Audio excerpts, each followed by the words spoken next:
Assalamualaikum. Waalaikumsalam, Bu. Attention. Before we study, let's pray to Allah. Begin. Bismillahirrahmanirrahim. Apa kabar Ananda semuanya? Alhamdulillah.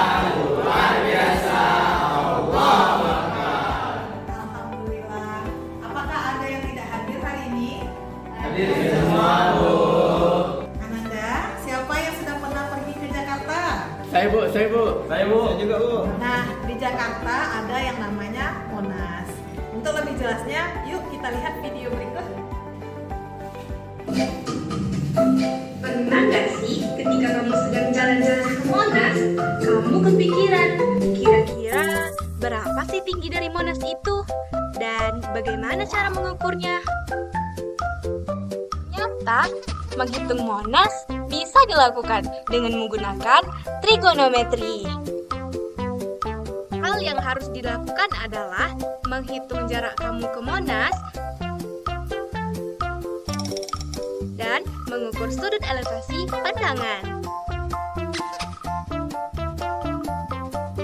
Setelah melakukan hal tersebut, kita berhasil menentukan tinggi Monas menggunakan trigonometri.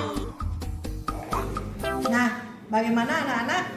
Ternyata trigonometri sangat banyak kegunaannya dalam kehidupan sehari-hari.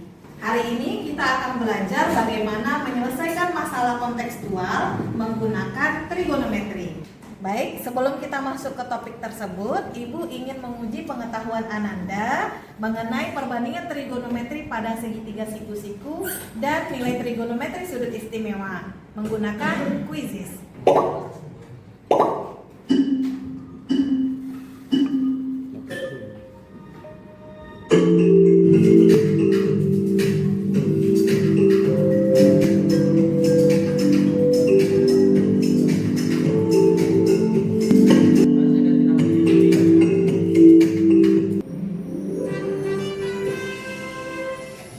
Secara garis besar, ternyata Ananda sudah memahami materi tentang trigonometri pada segitiga siku-siku maupun nilai trigonometri pada sudut istimewa. Baik, jadi hari ini kita akan menyelesaikan permasalahan kontekstual berkaitan dengan trigonometri pada segitiga siku-siku melalui diskusi pada kelompok yang sudah dibagikan pada pertemuan sebelumnya.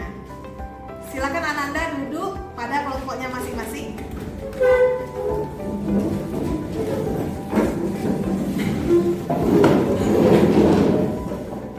Baik, Ibu akan membagikan LKPD kepada masing-masing kelompok.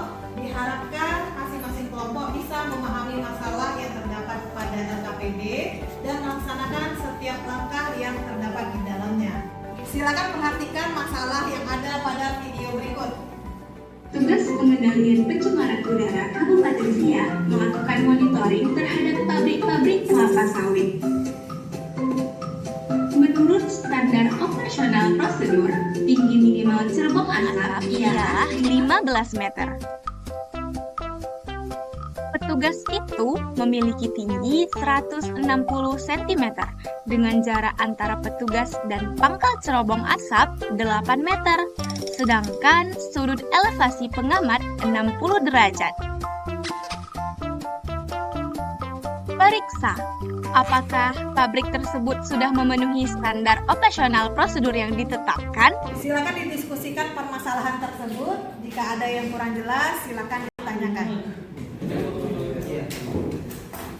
Bu, izin bertanya, Bu. Ya. Apakah tinggi pengamat itu berpengaruh dalam menentukan tinggi cerobong asap itu? Oke, pertanyaan yang bagus ya. Ada kelompok lain yang ingin menanggapi pertanyaan dari Almer? Kami, Bu. Tinggi pengamat tentu berpengaruh dalam menentukan tinggi cerobong, Bu. Karena jika kita mengukur dengan sudut elevasi dari mata, kita cuma mengukur tinggi dari mata kita sampai ke ujung cerobong asapnya. Jadi harus ditambahkan lagi dengan tinggi badan kita. Ya, benar sekali ya tanggapan dari kelompok atlet. Bagaimana semuanya? Bisa dipahami? Bisa, Bu. Bagaimana semuanya sudah selesai mengisi LKPD-nya? Baik, masing-masing kelompok akan mempresentasikan hasil diskusinya. Kita pilih ya. Oke, kelompok pertama yang akan menampilkan.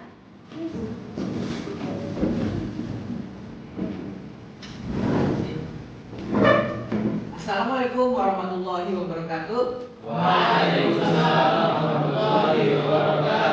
Kami dari kelompok Euclid yang beranggotakan Deva, Nuraini, Radin, dan Willy akan penyelesaian masalah kontekstual terkait perbandingan trigonometri pada segitiga siku-siku yang hari ini akan dijelaskan oleh Willy. Dari permasalahan tadi kita udah dapat informasi yang nanti bakal bantu kita nyelesain soal-soal ini.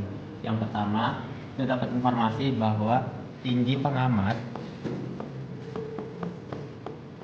yaitu 160 cm.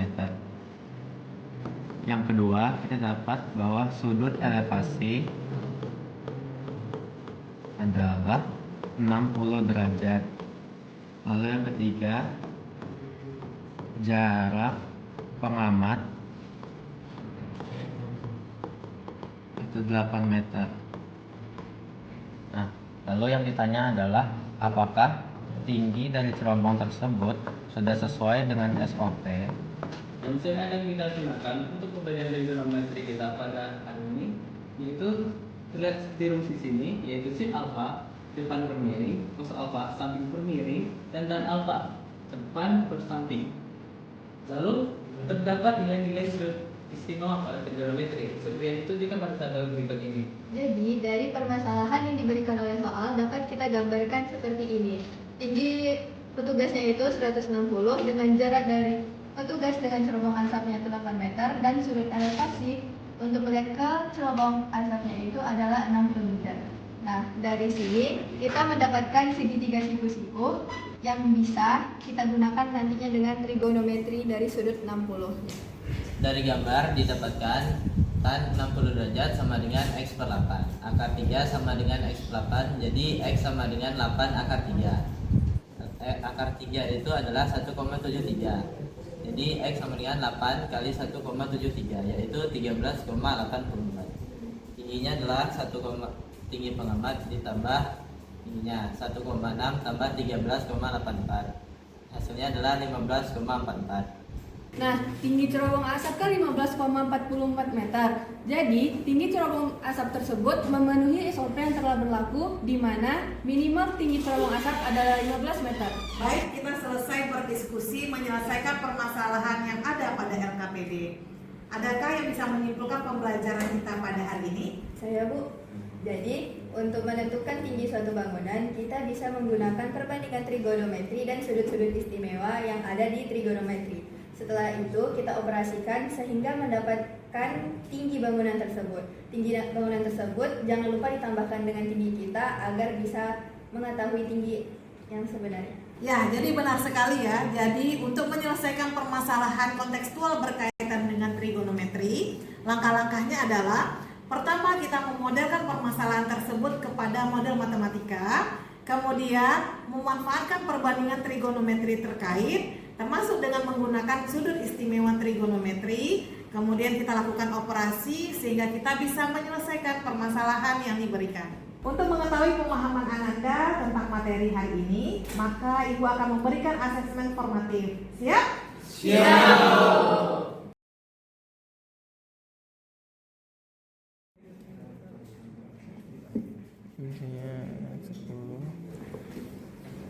Yes. Baik, pembelajaran kita sudah selesai. Bagaimana, menyenangkan? Oke. Silakan perhatikan link Padlet yang sudah Ibu bagikan dan perhatikan blok 3. Kemudian pilih kondisi yang sesuai dengan Ananda masing-masing saat ini. Silakan. Wah, Willy memilih nomor 11 dan 12. Apa alasannya, Willy? Karena dari pembelajaran ini saya bisa jadi lebih bekerja sama dengan teman-teman yang lainnya, Bu. Alhamdulillah pembelajaran kita selesai pada hari ini. Jangan lupa persiapkan diri Ananda untuk asesmen sumatif pada pertemuan selanjutnya. Matematika